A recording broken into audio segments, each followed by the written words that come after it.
Mackenzie Johnston with Tri-State Livestock News, bringing you discussions concerning fair cattle markets. Today we have the opportunity to chat with Brad Kooima of Rock Valley, Iowa. He is a commodities broker at Kooima Varilek Trading. So to start off with, can you just tell me a little bit about your background and your involvement within the cattle industry? Sure. Background generally is that I grew up on a family farm in northwest Iowa with a father who fed cattle. He was, in fact, I remember he one time got an award as a pioneer shipper, which meant that you brought cattle to the Sioux City stockyards for 50 consecutive years. My dad's been gone a long time, but yeah, so, the cattle thing is kind of in our genes. We also crop farm some.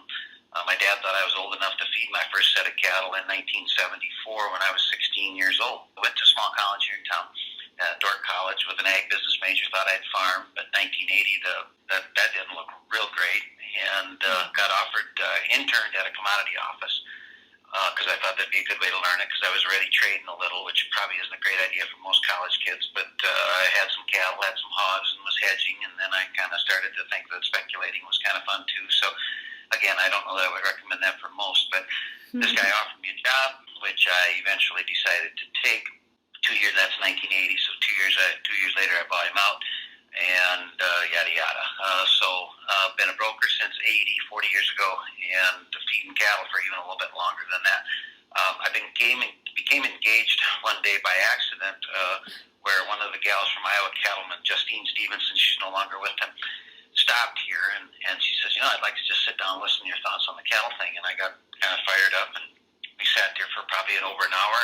And I had been a member of ICA, but never a member of the NCBA, because I didn't really think that they represented the kind of cattle feeder that I was, or that most of the people that I was involved with were. But was kind of challenged by her, and actually challenged by the memory of my father saying to me once that, Brad, either you're part of the solution or you're part of the problem. And so I decided I've been on lots of boards, school boards, hospital, president of the hospital board, golf board, you name it, about anything that they put me on, church boards and stuff. But I thought, why am I not giving some time back to the industry that I love? So that I became especially engaged about 2013.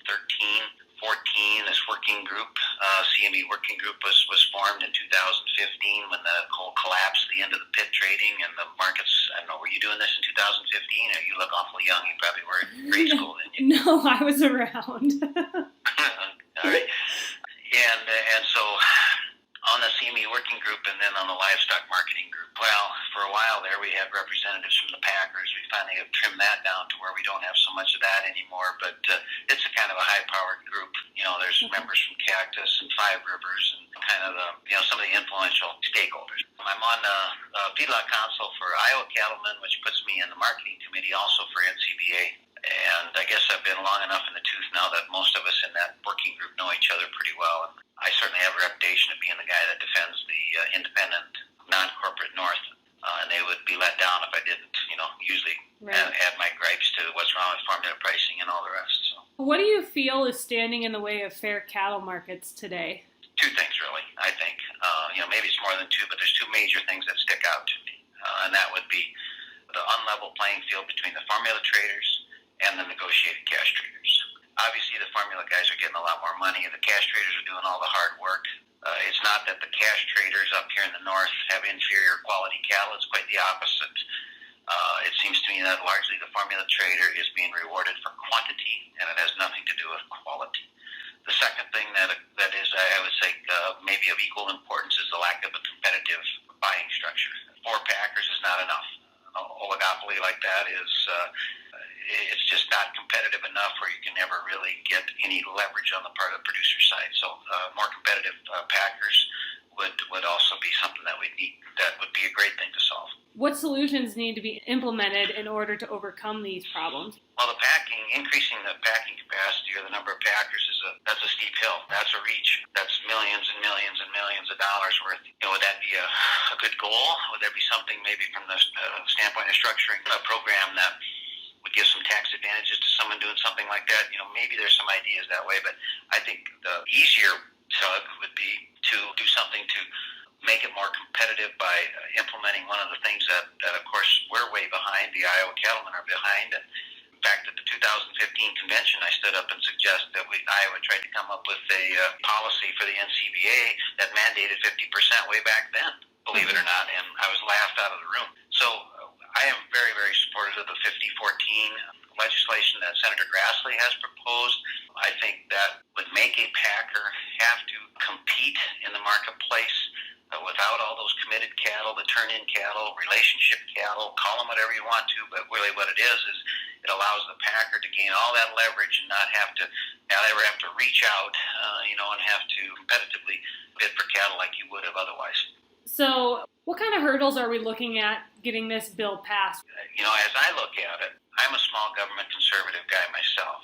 So that there's an element there, right? And what I'm trying to say is there are those that are going to be against it because, hey, it's the government. I don't want the government involved. Any kind of government mandate, any kind of government supervised deal hasn't worked well in the past, and I'm sensitive to that. Trust me, at the beginning of this whole issue, I struggled with that matter myself. It's like somebody telling you, Mackenzie, that, well, you're an adult, you can drive as fast as you want. Well, no, it doesn't work that way. There are laws that are put in place for the safety of others, right? And I guess that's where I come to terms with that. One of the other things that Senator Grassley's having some times with is that this is politics, right? So the Senate Ag Committee, this has to get through the Senate Ag Committee. Well, the Senate Ag Committee chair is from Kansas, and Kansas people have a way different perspective on what the cattle markets are and ought to be than what someone from Iowa or Montana, the co-sponsor of the bill, might. So there's a political tug, for finding enough support from the standpoint. Now there's several other members of the Ag Committee. For those of you that say that there's absolutely no chance it's going to pass, I would say I wouldn't be so quick. Is it an easy deal? Is it going to be a layup? No, but I don't believe it's out of reach either. I think particularly on the Senate side, we spent a lot more time working on the Senate side of this thing too, but now as we move over to find a co-sponsor, which they found on the House side, I'm still cautiously optimistic that it's got a realistic chance to pass.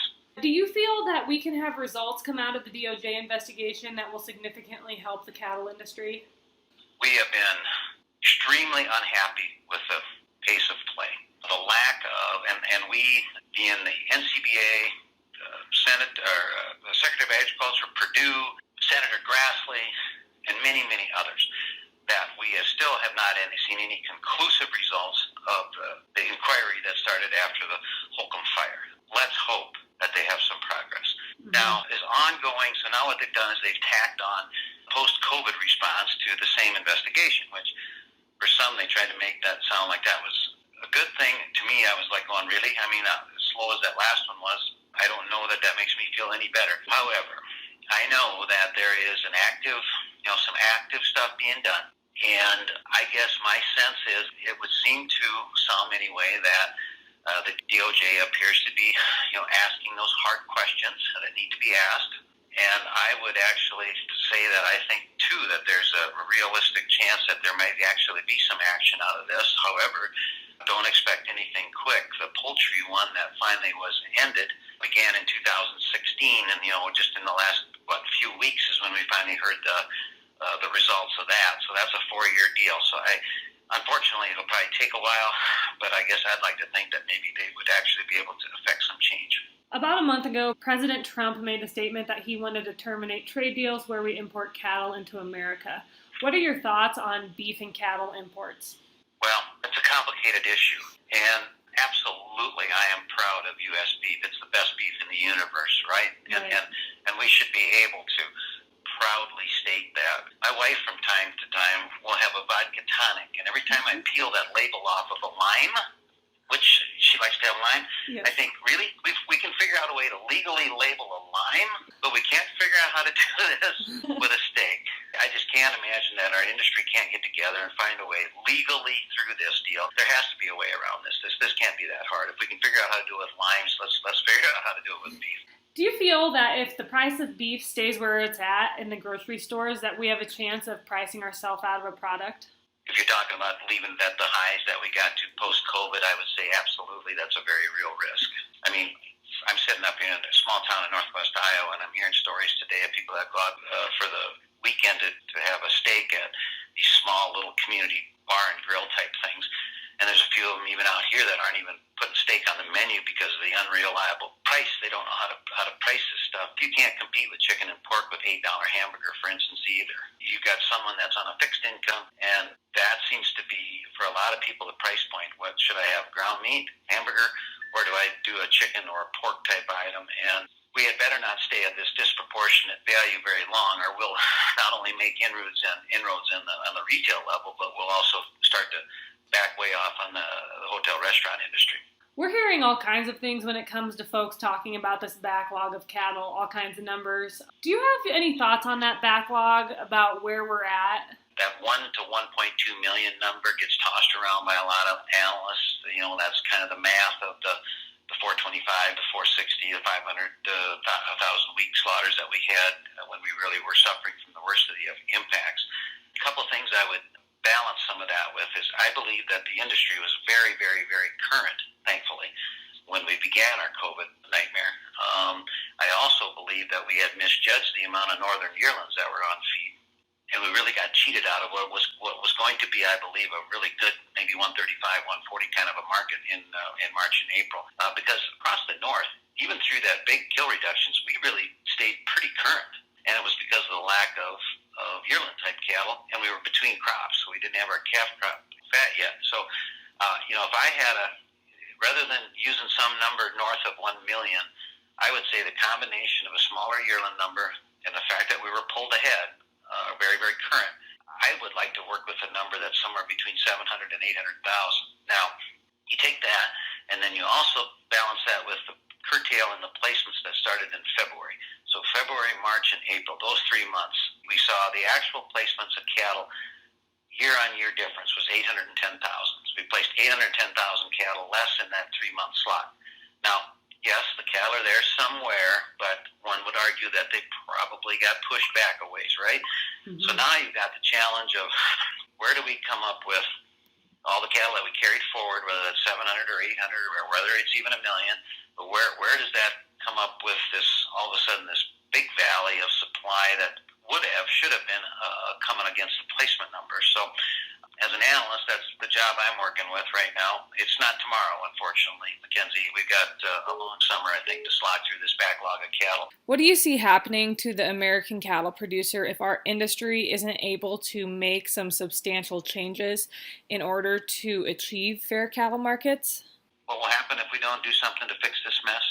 We will turn into another vertically integrated industry like the pork and the poultry. And that is the last thing I want. 2014, my little community, Rock Valley, Iowa, had a 200-year flood. And roughly a third of our little town was underwater. And you know what happened? Something like 57 payloaders came from every little feed yard. And I don't know how many side dumps, and I don't know how many skid loaders, and I don't know, from every 1,000 head feeder, the 800 head feeder, the 2,500 head feeder, dropped everything, came to town. Because that's what you do in a small town. That's why I live here. It's not just making a living; it's a way of life that we're trying to defend here. I don't want to sound so preachy, but this is a big deal to me. What do you got in the hog industry now? Who owns them? You tell me. I live in Sioux County, Iowa, the #1 hog county in the United States, and there's almost no producers that own them anymore. It's the co-ops and the feed companies and the pipestone bets and the conglomerates and the Smithfields and the yada yadas, right? Yeah. What do they become? A hired man. They're not an independent producer anymore. So what are we going to do if we don't? We're going to turn into another one of those vertically integrated industries where the guy that's got the cattle is a hired man, and he's not his own boss, and he's not the guy that's supporting the church and the schools and the libraries and the hospitals in town. It's a way of life I'm trying to avoid. Do you know very many feeders that have cattle that need to be slaughtered but can't get them moved? Yes, and I would say that problem regionally is probably a little more severe in the south. The north is somewhat of a seasonal trade. I mentioned that in one of your earlier questions, where you sell kind of yearling type cattle in the wintertime, right? And then the calves start to get ready now, June. Typically by May and June we started to sell some of that calf crop, and then it just keeps building. So my brother is an aggregator. He sells fat cattle. He's got the biggest show list around here. So to give you for instance, today Tyson could buy 5 loads, would be dang 150 cattle out of a show list of 5,000. So yes, I know there's me included. Got plenty of cattle for sale. You get a few of them sold now and then, and it doesn't feel to me like I think that the backlog problem in the north now is going to get worse as we go into bigger supply. Hopefully, the south will start to clean up in a couple of months, and we can offset that. But I'm afraid I'm normally an optimistic. I like to be a glass half full guy, but I don't like the way the market feels at all for the next 60 to 90 days. People keep on talking about how what the market's doing right now is not justified fundamentally. When do you think we're actually going to see the market fall out of bed? Because it feels like we're headed that way no matter what. The fear here is that if the packer would really wield the big stick and say, you know what's to stop him from, say, I'm going to bid 85 cents? What choice would we have? We really wouldn't. Because all these eyes are focused on the packing industry, I think that there's a bit of an unwillingness for them to take more advantage than they are already of the producer. And when you're releasing huge profitable quarters, and you're seeing box beef prices at a very high level, I think that they are also sensitive to the idea of how unpopular it is if they would really lower the boom on the cash cattle. This is a time different than any time I've ever seen Mackenzie in that regard. Otherwise they'll buy them as cheap as they can deal, but there seems to be like they may have grown a conscience for a minute here. The better way to say it is that they're concerned about the optics of what it looks like to have, huge wholesale prices that they're getting. Do you have any other statements you want to make regarding the cattle markets or all the issues facing the cattle industry right now? Different organizations and associations have different particular interests that they care most about, and I respect all of them. But I would think that at this time, all-out crisis, that I would like to think we could all agree that we need to do something to allow the small, medium, independent cattle producer to have a competitive chance to compete. Just because you're in the South and have a formula deal relationship that you automatically get 25, 40, 50, 60, last week $180 a head more is what the average was. It's just unfair. We need a system that allows us to just have a chance to compete fairly. And that will trickle right down to the cow-calf guy. He's going to be impacted next by this vertically integrated move that the industry's going on. So just give us a fair chance. I think that we'd all like to think that given a chance to in a fair market that we can survive just fine.